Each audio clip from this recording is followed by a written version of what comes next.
오늘 수요예배 가운데 주시는 하나님의 말씀은 신약성경 야고보서 1장 9절에서 11절까지 말씀입니다. 함께 한 목소리로 하나님 말씀을 봉독하겠습니다. 시작. 낮은 형제는 자기의 높음을 자랑하고 부한 자는 자기의 낮아짐을 자랑할지니 이는 그가 풀의 꽃과 같이 지나감이라. 해가 돋고 뜨거운 바람이 불어 풀을 말리면 꽃이 떨어져 그 모양의 아름다움이 없어지나니 부한 자도 그 행하는 일에 이와 같이 쇠잔하리라. 아멘. 주신 본문 말씀을 가지고 무엇을 자랑할 것인가 라는 제목으로 함께 말씀을 나누겠습니다. 오늘 본문에는 자랑의 문제를 다룹니다. 본문 9절 말씀을 보시면 낮은 형제는 자기의 높음을 자랑하라 라고 말씀하고 있고, 본문 10절 말씀을 보시면 부한 자는 자기의 낮아짐을 자랑하라고 권면하고 있습니다. 낮은 형제와 부한 자가 서로 이렇게 대비가 되고 있는 것을 보면, 여기에서 낮은 형제라는 말은 소득 수준이 낮음, 가진 것이 없음, 형편의 어려움으로 인해서 사람들에게 무시당하고 자존감이 낮은 상태로 살아가는 그런 사람들을 가리키는 것으로 보입니다. 그런데 여기에서 낮은 형제는 무엇을 자랑하라고 합니까? 자기의 높음을 자랑하라고 말합니다. 낮은 형제는 말 그대로 낮은 상태에 있는데 자기의 어떤 높음을 인지하고 그것을 자랑할 수가 있을까요?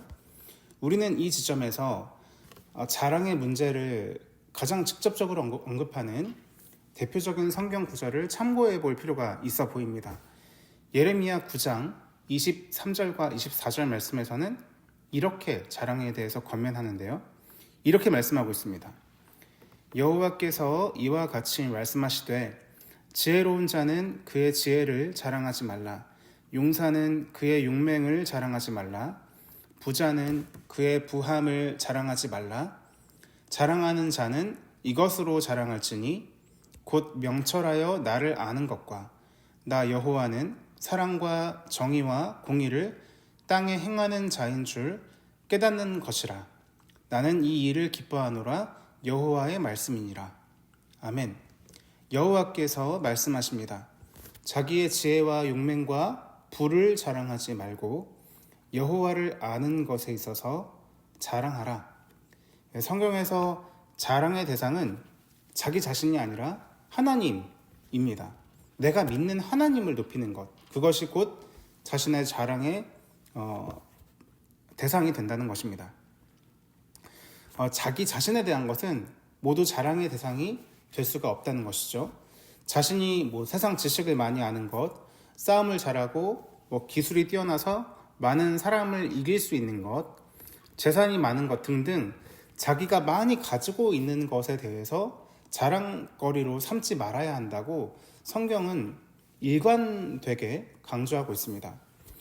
그러면 낮은 형제는 도대체 어떤 의미에서 자기의 높음을 자랑할 수 있을까요?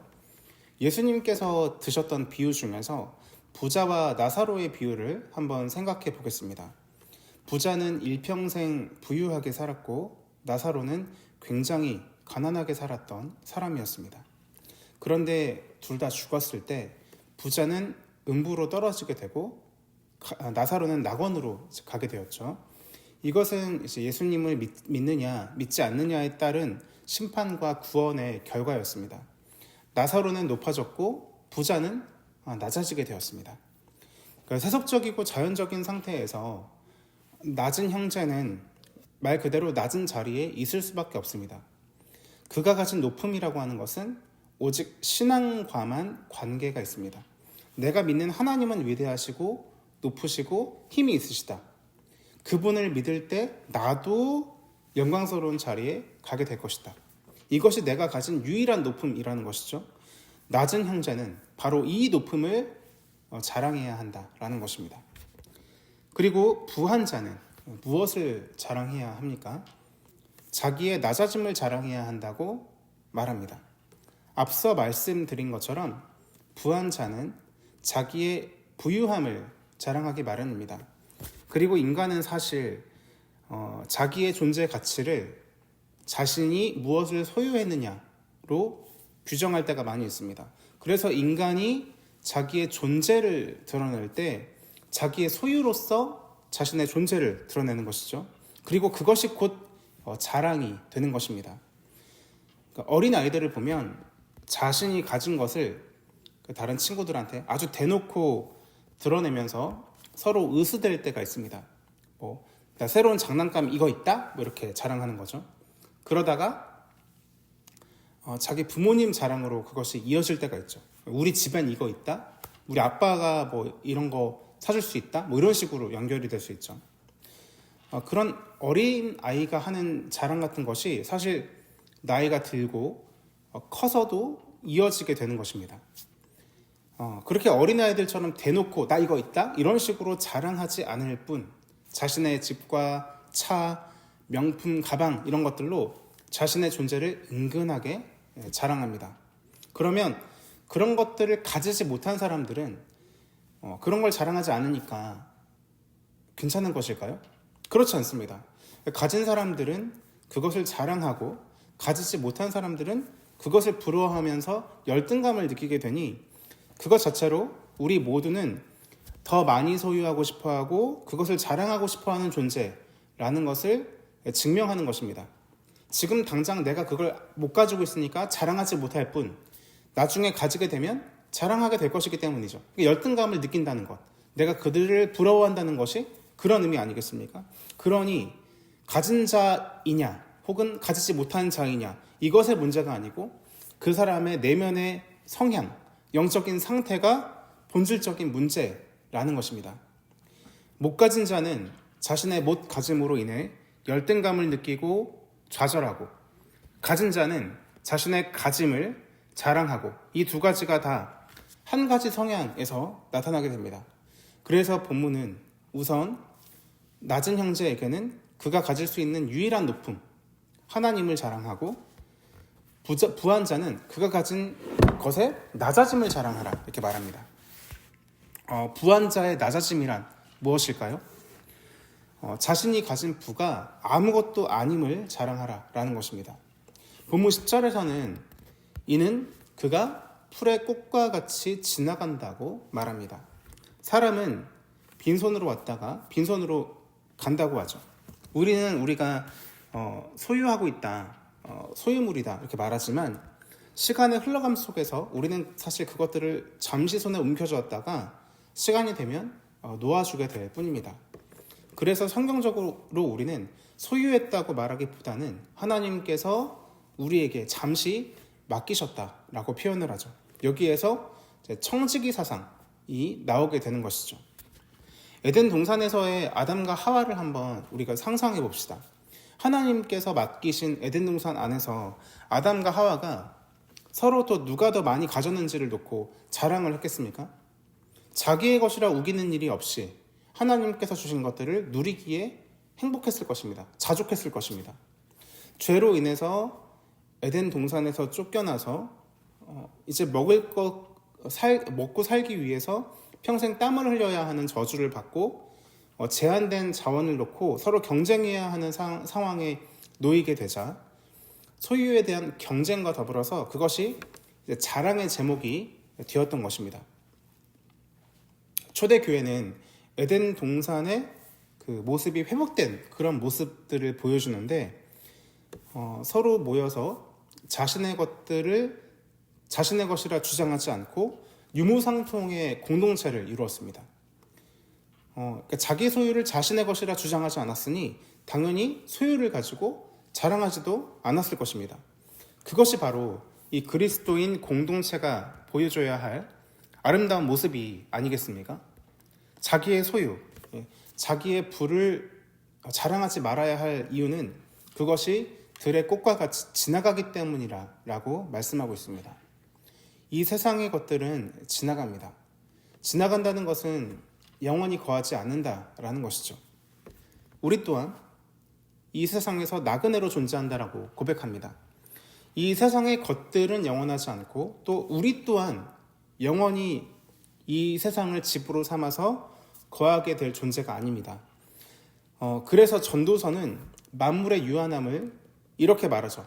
헛되고 헛되며 헛되고 헛되니 모든 것이 헛되도다. 우리가 사는 그 제한된 시간, 내가 가진 자산을 증식시키기 위해서 아무리 많은 시간과 에너지를 투입하고 애를 써도 그것은 몇 년 혹은 몇십 년 뒤에는 결국 내 소유가 아닌 남의 소유, 내 후손의 소유가 될 것입니다. 최근 일어난 지진에서도 보듯 사람이 공들여 지은 건물들도 한순간 우수수 무너질 수 있습니다. 우리가 살고 있는 와중에도 내가 쌓아놓은 것들이 무너지는 허무함을 볼 수가 있는데, 인간이 쌓아놓은 것의 허무함을 볼 수 있는데, 하물며 이 세상 끝에는 어떻게 되겠습니까? 우리 교회도 고령화가 많이 진행된 교회라서 70세 이상의 성도님의 비율이 45% 정도라는 이야기를 지난번 비전 세미나에서 다들 들으셨을 것입니다. 인생의 말년을 살아가시는 성도님들이 많이 있다는 의미입니다. 그러니 이 만물의 유한함에 대해서, 이 세월의 무상함과 또 가까워진 그 죽음에 대해서 아마 많이 묵상을 하셨을 것이라는 생각이 듭니다. 저는 교육자로서 교회에서 일어나는 많은 장례식에 참석을 하게 되는데, 사실 어떤 의미에서는 그 말년을 믿음 가운데 보내다가 하나님의 부르심을 받는 그런 분들이 부럽다는 생각도 들게 됩니다. 나는 얼마나 이 세상에서 치열하게 믿음을 위해 싸우다가 얼마나 고통스럽게 살다가 그 죽는 순간을 맞이하게 될까. 디모데에게 보내는 편지에서 사도 바울이 이런 고백을 합니다. 나는 선한 싸움을 싸우고 나의 달려갈 길을 마치고 믿음을 지켰으니 이제 후로는 나를 위하여 의의 면류관이 예비되어 있을 것이다. 나의 달려갈 길을 다 마치고 믿음을 지켰으니 이제 의의 면류관이, 하나님께서 나에게 주실 면류관이 예비되어 있다.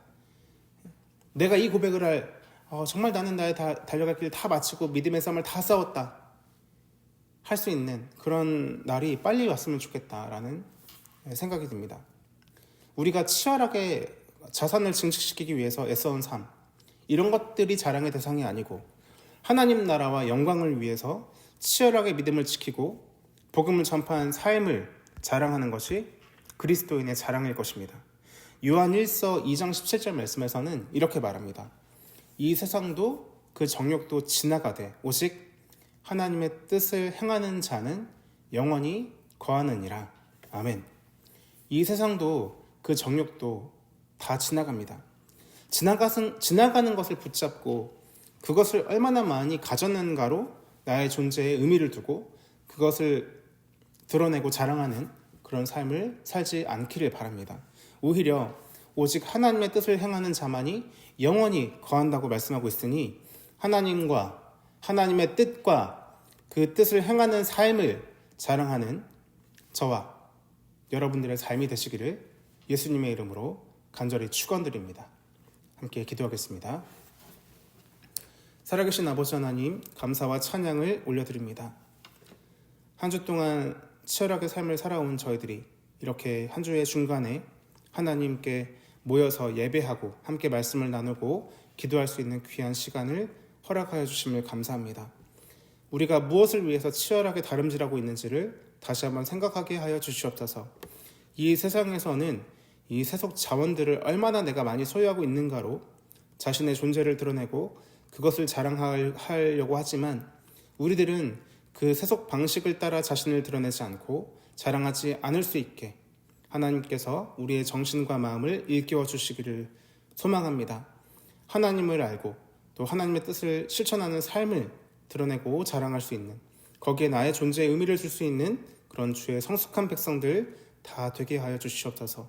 하나님께서 정말 믿음의 싸움을 다 싸우고 이 세상에서 하나님의 영광을 드러내기를 소원한 그 삶을 치열하게 분투하며 살아온 귀한 백성들의 삶을 영원하게 하시고 그들을 하나님의 영광스러운 나라의 귀한 자리에 올리실 것을 기대하며 그 영적인 높아질 것을 기대하며 자랑할 수 있는 그런 주의 백성들이 되게 하여 주시옵소서. 하나님 아버지, 지난 2번의 비전 세미나를 통해서 우리 교회에 주신 비전을 나누고 들었습니다. 그 비전이 나의 비전 되게 하시고 우리 또한 그 비전을 꿈꾸며 하나님께 기도함으로 주의 도우심과 은혜를 간구하며 우리에게 맡겨진 귀한 사명을 이뤄낼 수 있는 우리 가락 성산교회로 세워갈 수 있도록 주님께서 저들 모두에게 은혜를 베풀어 주시옵소서. 담임 목사님께 성령의 능력 주시고 그 목양을 따라 모두 아름답게 말씀과 기도로 이 모든 사역을 진행할 수 있는 모든 성도들의 삶이 될 수 있도록 역사하여 주시옵소서. 하나님께서 지금도 이름 없이 빛도 없이 섬기시는 우리 선교사님들의 삶을 지켜주시고 복음의 열매가 맺혀지는 아름다운 사역들이 될 수 있도록 역사하여 주시고 이곳에서 또한 우리 선교사님들, 파송한 선교사님들을 위해서 기도하며 함께 물질과 기도로 동역하는 우리 가락 성산교회의 모든 성도들 되게 하여 주시길 소망합니다. 아버지 하나님, 경제적으로 어렵고 또 힘든 이때 모든 성도들이 하나님의 은혜 가운데 머물러 있을 수 있도록 도와주시고 또 몸이 아프고 힘드신 분들에게도 하나님께서 찾아가셔서 위로하시고 회복의 역사가 나타날 수 있도록 은혜를 베풀어 주시옵소서. 저 먼 터키 땅 또 시리아 땅에 일어난 지진의 사건들을 우리가 목도합니다. 하나님 아버지, 그들이 저들보다 더 많은 죄가 있기 때문에 그런 사건이 일어난 것이 아님을 고백합니다. 실로암 망대에서 치어 죽었던 그 사람들이 더 많은 죄가 있었기 때문이 아니라는 것을 기억하면서 괜시리 신앙의 이름으로 그들을 정죄하는 그런 어리석은 일들이 저들 가운데 일어나지 않게 하시고 그 일어난 아픔들을 위로하고 같이 지원하고 또한 함께 아파할 수 있는 그런 성숙한 마음으로 이 사건들을 바라볼 수 있는 그런 주의 백성들이 다 되게 하여 주시옵소서. 하나님께서 그 땅을 위로하여 주시고 속히 회복의 역사가 나타날 수 있도록 은혜를 베풀어 주시고 그리스도인이라는 이름으로 많은 도움의 손길이 또한 이루어갈 수 있도록 주여 도와주시옵소서. 함께 하실 주의 이름을 찬양하오며 이 모든 말씀 우리 주 예수님의 이름으로 기도드립니다. 아멘.